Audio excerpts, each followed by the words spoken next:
Hi friends, it's Megan, back at weekly devotionals after being away for a bit. It was nice to have some respite and some time away with my family up in Washington. It was wonderful to be up there and to get away a bit. I want to, this is a topic everybody knows. I want to talk to you about grace today.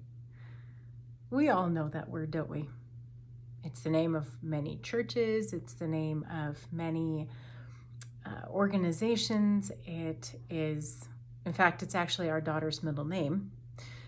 And we use it, well, not her middle name, but we use the word grace so frequently.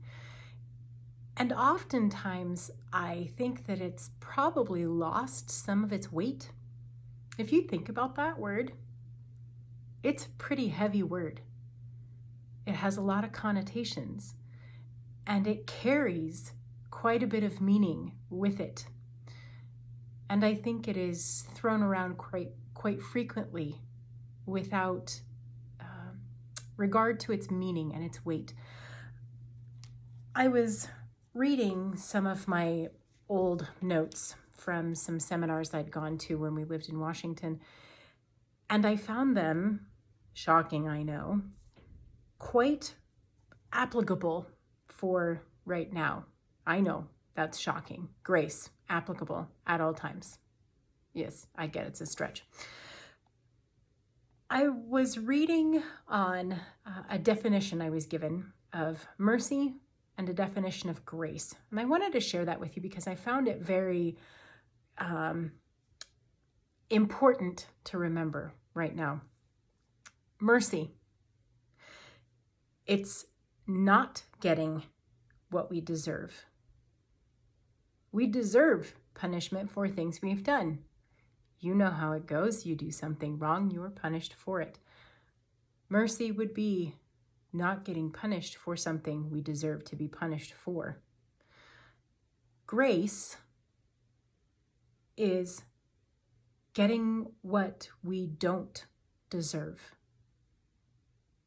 If we've done something wrong, usually we aren't given a treat of an ice cream cone. That's an example I've heard given a lot. If you take something you're not supposed to, you're not usually rewarded with something. Or if you do something wrong, you're not rewarded for that action. It doesn't make any sense, right? Those of us who have children or those of us who have had to deal with those kinds of situations, that doesn't work. It's a good thing that that's how God works. It's something I have found very mind-boggling frequently. Mercy, not getting what we deserve. Grace, getting what we don't deserve. And to go along with that, being loved. Because I think loving and grace and mercy often need to be together. To be loved when we feel less than lovely, less than lovable, and less than worthy. That's grace. That is grace personified. Now, I'm sure you can probably, if given an opportunity, think of some situations where that would apply. Pardon my page turn, I'm reading some notes, so I make sure and give you what I want to give you. But being loved and being extended grace and being given mercy, those are three things that I think need to go hand in hand, but often we forget them. We don't put them hand in hand, and we don't put them together. And I think that often when we are given grace, we want to receive grace. But when it's simply handed to us, we say, oh, no, I couldn't possibly accept that, as if you deserved it or you did something to earn it. Doesn't that fly in the face of what I just said? Completely. Grace is getting what you don't deserve. On the same side of that, or if you want to go the opposite side, however you choose to look at it, we are asked to extend grace, and that's not easy. In fact, I would say that we extend it infrequently often. Now, some of us are better at it than others, not me. We extend grace so infrequently that it almost seems like a good mood action. You have to be in the right mindset to extend grace, especially when you really believe the person you're extending it to or the situation you're extending it to doesn't warrant it or doesn't deserve it. But again, doesn't that fly in the face of what we just said a basic definition of grace is? Getting something we don't deserve? Being loved when we feel much less lovable or lovely or worthy? Extending grace seems to be an action that we do only when we really feel like it, when we're feeling generous. I have to be honest with you, extending grace is one of the most difficult things to do. It is one thing that I am daily reminded that is a struggle for me. It is hard. And I've discovered that it's harder to do when I'm stuck, either in a situation or a place, or more often lately, stuck in a mindset. I can't get myself out of it. Well, no, of course I can't get myself out of it. That requires accepting grace. And that requires accepting mercy.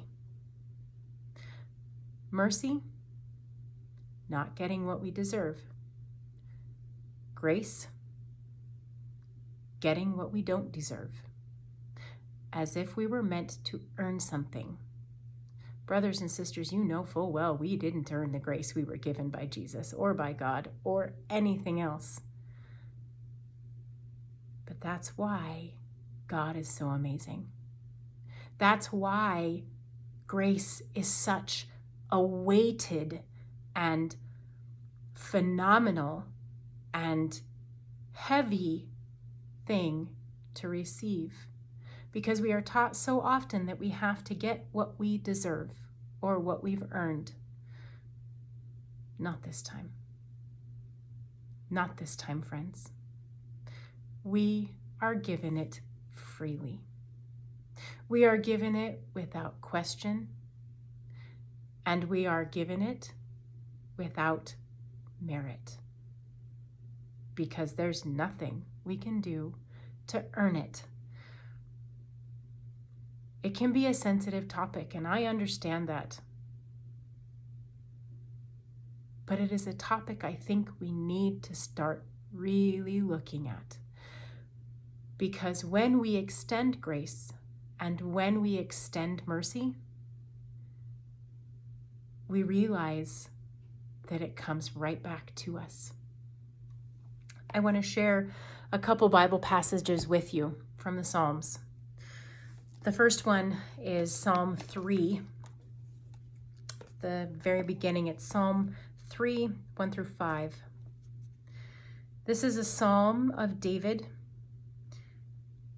and it is trust in God under adversity. O Lord, how many are my foes?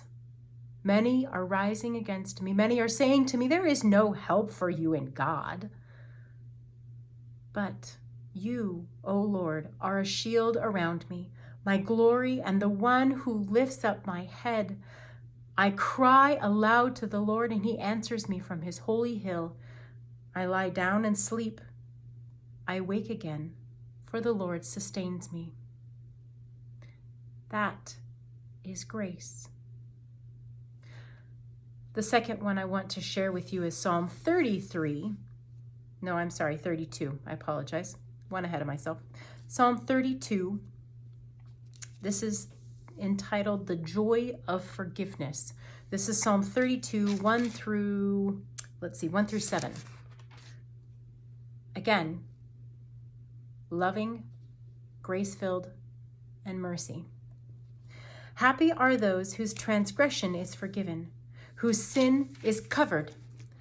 Happy are those to whom the Lord imputes no iniquity, and in whose spirit there is no deceit. While I kept silence, my body wasted away through my groaning all day long. For day and night your hand was heavy upon me. My strength was dried up as by the heat of summer. Then I acknowledged my sin to you, and I did not hide my iniquity. I said, I will confess my transgressions to the Lord, and you forgave the guilt of my sin. Therefore, let all who are faithful offer prayers to you. At all times of distress, the rush of mighty waters shall not reach them. You are a hiding place for me. You preserve me from trouble. You surround me with glad cries of deliverance. Grace and mercy. Dear friends, as we go through the rest of this week, I would invite you, and I would ask, boldly I might add, please pray for one another that you are able to receive grace as well as to extend it.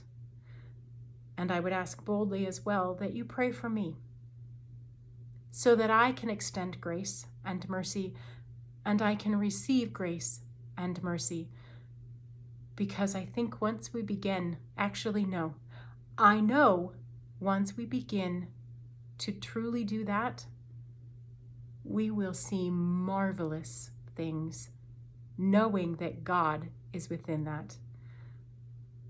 May you receive grace, may you receive mercy, and may you understand that both are given freely because of the love of God.